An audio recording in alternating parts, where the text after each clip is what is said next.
முதல் வாசகம். தூயவர், தூயவர், தூயவர், எல்லாம் வல்ல கடவுளாகிய ஆண்டவர்.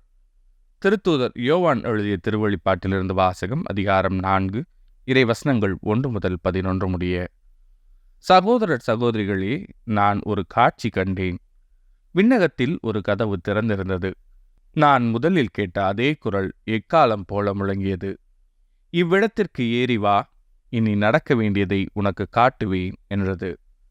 உடனே தூய ஆவி என்னை ஆட்கொண்டது. விண்ணகத்தில் அரியணை ஒன்று இருந்தது. அதில் ஒருவர் வீற்றிருந்தார். அவரது தோற்றம் படிகக்கல் போலும் மாணிக்கம் போலும் இருந்தது.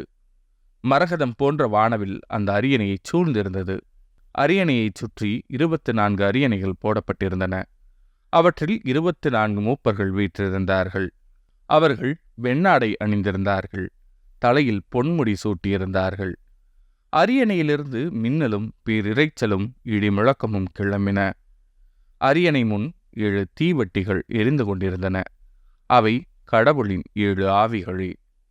அரியணை முன் பழுங்கியொத்த தெளிந்த கடல் போன்ற ஒன்று தென்பட்டது. நடுவில் அரியணையைச் சுற்றிலும் 4 உயிர்கள் காணப்பட்டன. முன்புறமும் பின்புறமும் அவற்றுக்கு கண்கள் இருந்தன. அவ்வுயிர்களுள் முதலாவது சிங்கம் போலும், இரண்டாவது இளங்காளை போலும் தோன்றின. மூன்றாவதற்கு மனித முகம் இருந்தது. நான்காவது பறக்கும் கழுகை ஒத்திருந்தது. இந்த 4 உயிர்கள் ஒவ்வொன்றுக்கும் 6 சிறகுகள் இருந்தன. உள்ளும் புறமும் கண்கள் நிறைந்திருந்தன. தூயவர், தூயவர், தூயவர், எல்லாம் வல்ல கடவுளாகிய ஆண்டவர், இருந்தவரும் இருக்கின்றவரும் வரவிருக்கின்றவரும் இவரே என்ற அந்த உயிர்கள் அள்ளும் பகலும் இடையராது பாடிக்கொண்டிருந்தன. அரியணையில் வீற்றிருப்பவரை, என்றென்றும் வாழ்பவரை அவை போற்றி புகழ்ந்து அவருக்கு நன்றி செலுத்தும் போதெல்லாம் 24 மூப்பர்கள் அரியணையில் வீற்றிருந்தவர் முன் விழுந்து என்றென்றும் வாழ்கிற அவரை வணங்கினார்கள். தங்கள் பொன்முடிகளை அரியணை முன் வைத்து, எங்கள் ஆண்டவரே, எங்கள் கடவுளே, மாட்சியும் மாண்பும் வல்லமையும் பெற நீர் தகுதி பெற்றவர். ஏனெனில் அனைத்தையும் படைத்தவர் நீரே.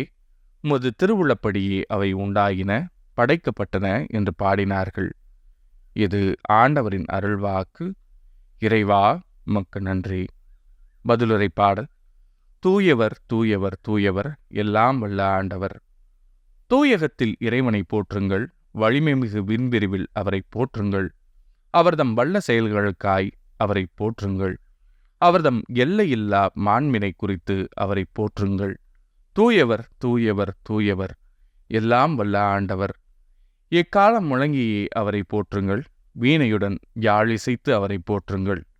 மத்தளம் கொட்டி நர்த்தனம் செய்து அவரை போற்றுங்கள். யாழினை மீட்டி குழலினை ஊதி அவரை போற்றுங்கள்.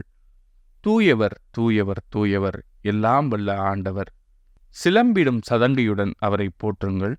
களீர் எனும் தாளத்துடன் அவரை போற்றுங்கள். அனைத்து உயிர்களே, ஆண்டவரை புகழ்ந்திடுக. தூயவர், தூயவர், தூயவர், எல்லாம் வல்ல ஆண்டவர். நற்செய்தி வாசகம்.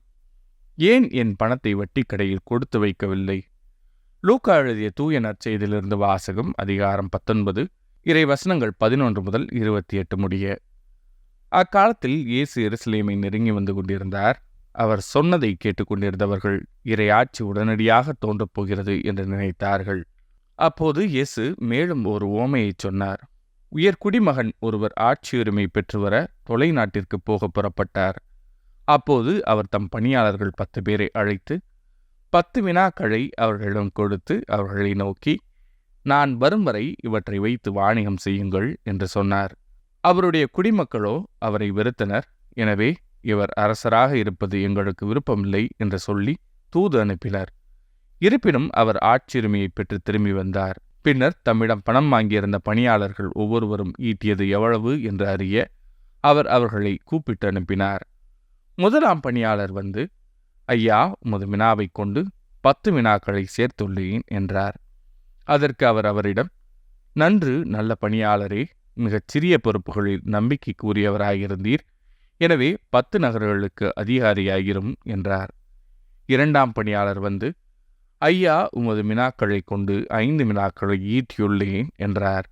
அவர், எனவே நீர் 5 நகர்களுக்கு அதிகாரியாயிரும் என்று அவரிடம் சொன்னார். வேறொருவர் வந்து, ஐயா, இதோ உமது மினா ஒரு கைக்குட்டையில் முடிந்து வைத்திருக்கிறேன். ஏனெனில் நீ கண்டிப்புள்ளவர் என உமக்கு அஞ்சி இப்படி செய்தேன்.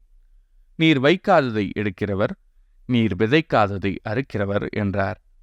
அதற்கு அவர் அவரிடம், பொல்லாத பணியாளே, உன் வாய்ச்சொல்லை கொண்டே உனக்கு தீர்ப்பிடுகிறேன்.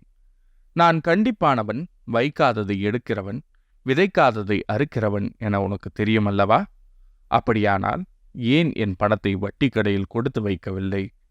நான் வந்து அதை வட்டியோடு சேர்த்து பெற்றிருப்பேனே என்றார். பின்பு அருகில் நின்றவர்களிடம், அந்த மினாவை அவனிடமிருந்து எடுத்து 10 மினாக்கள் உள்ளவருக்கு கொடுங்கள் என்றார். அதற்கு அவர்கள், ஐயா, அவரிடம் 10 மினாக்கள் இருக்கின்றனவே என்றார்கள். அவரோ, உள்ளவர் எவருக்கும் கொடுக்கப்படும், இல்லாதோரிடமிருந்து உள்ளதும் எடுக்கப்படும் என உங்களுக்கு சொல்கிறேன் என்றார்.